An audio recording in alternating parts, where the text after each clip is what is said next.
Okay, here for a match with our Naya Zoo deck, Naya Blitz deck in Modern. This is a league match, so hopefully we'll get some reasonable testing, some sweet decks. This hand is very good. Basically, what we're going to do is we're going to play turn 1, experiment 1, into turn 2, 2 more 1-drops, and our experiment 1 will be attacking for 3. So definitely keeping this hand. You know, 3 lands is a good mix. About 3 lands is what you want. Don't really need the 4th land too often. Ooh, Spark Elemental. So, looks like some form of red burn. So they're on the play, gonna deal some damage to us. What are we gonna do? It's kind of annoying when we play against other kind of burn style decks because they're very aggressive and our mana base can deal a lot of damage to us. So we're gonna try and have to fetch in a way that doesn't deal too much to us. I think I'm going to. I'll get a forest. Yeah. And play the experiment 1. And then next turn I'm going to be playing Wild the Coddle plus Goblin Guide. Maybe Curd Ape? I'll have to think about it depending on what they do. Keldon Marauders. Looks like more of a budget version of Burn, but it's still fairly effective. Definitely getting a mountain here. I think I'm actually going to bolt their Marauders because that represents 3 damage that I don't want to take. And I think it's good to keep creatures off the board in this matchup for them. Playing a Coddle. It's only a 2-2 right now. Still grows the experiment. Get him for 2.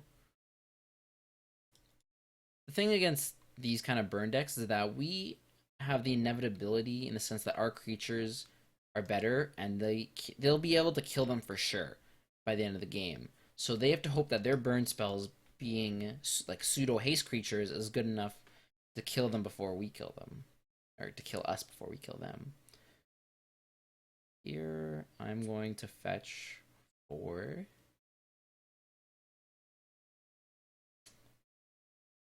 I'm gonna get a Sacred Foundry.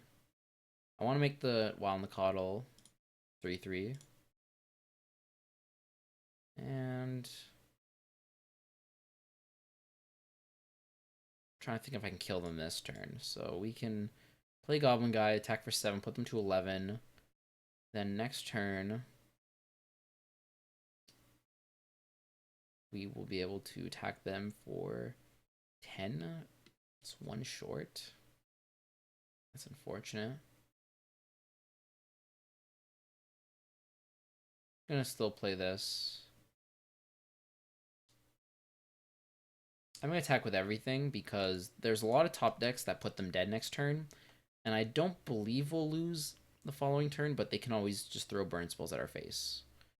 Okay, they're throwing a Magma Jet at our face. They scried to the bottom and one on top, one on the bottom. So the one on top is kind of worrying, but they would have to have a fairly good hand to kill us this turn. Multiple 1 mana 3 damage spells. There's a Spark Elemental. I was thinking of leaving one back to block something like a Spark Elemental, but then we're not presenting lethal, and I thought that it was more important to try and be able to present lethal. Well, we might be dead here. There you go. We are dead. We could have left in a callback to not take 3 that turn, but we're giving them an extra turn for sure, which means if they draw any burn spell, we're still dead.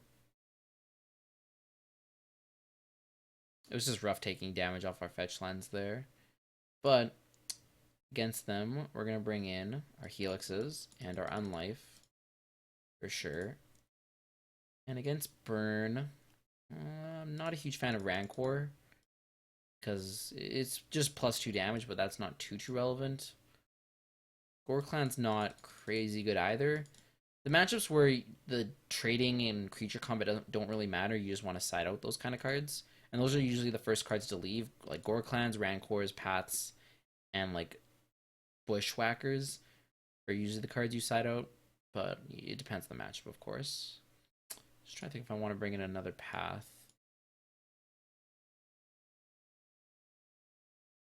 Instead of something like a Flinthoof. Flinthoof's also a card you're more willing to side out. Usually you won't side out the 1-mana creatures and you don't side out Burning Trees. But everything else is kind of fair game. I don't think I want too much removal. Or at least not removal that doesn't double as burn. Like Bolt and Helix do. Had a very good creature start, but we did have to play a bit awkwardly because we didn't want to take extra damage off of our shock lands and fetch lands. Maybe it would have been correct to take 2 damage to play shock untapped off of a fetch for like 1 turn, but then use basics for the other ones. Because there, if we, fetched at some point to get a Curd Ape, that blocks the Hellspark. Maybe the damage difference would have been good enough.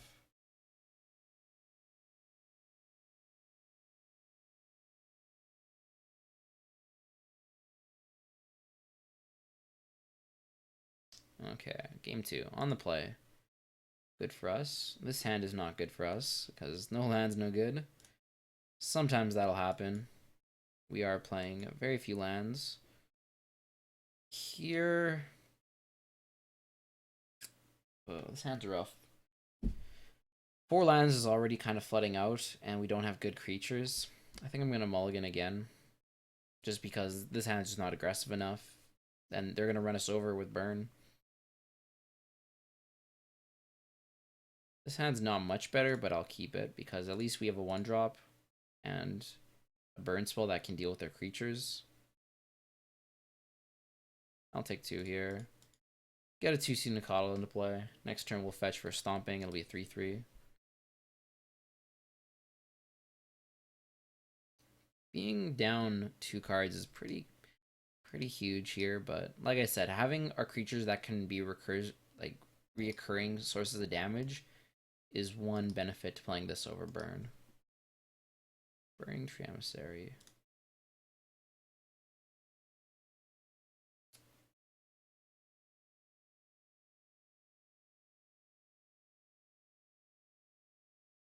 I think I'm just going to attack and fetch to play tapped Stomping Ground. Because I don't want to take 2 more damage to play up 2/2.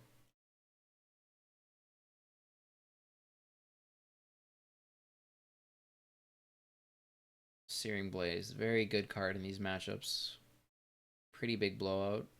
Path to Exile, not very much what we want to be drawing. I'm going to fetch for a basic Forest. So that I can play that and also leave up Bolt. Could have used that to fetch for a Dryad Harbor, but I think it's important to be able to leave up Bolt to deal with a haste creature. Something like that.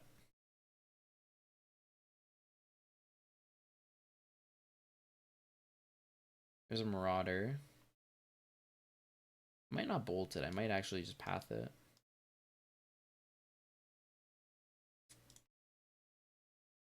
Don't really need another land here. When we mulligan to 5, we need pretty good draws to be able to win because we're putting ourselves at a disadvantage. But we couldn't have kept the 0 land hand, and I don't think 4 lands is very good. Would not have been much better than this hand.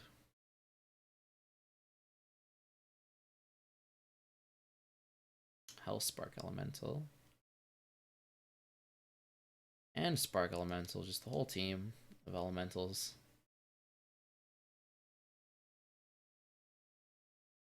Gonna bolt one of them. Down to 5 though, a little troublesome. There's a Flinthoof board, which is a good top deck.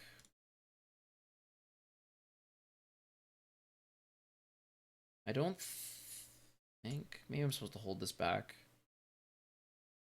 Kind of thought like instantly just gave it haste, but it doesn't really matter. I'm actually going to leave it back because they do have a Hellspark Elemental and we do need to absorb that damage. There's a good chance we're dead this turn anyways, but I think if there's any way we can win, it's by not letting them get through the elemental. Well, looks like we're dead. That's unfortunate. Um, game one they kind of had the perfect combination of cards to kill us there. Um, yeah, usually I would say Burn's a good matchup, but we didn't really draw our sideboard cards, and I think their draws just were a bit better than ours both games. But we'll move on to the next match.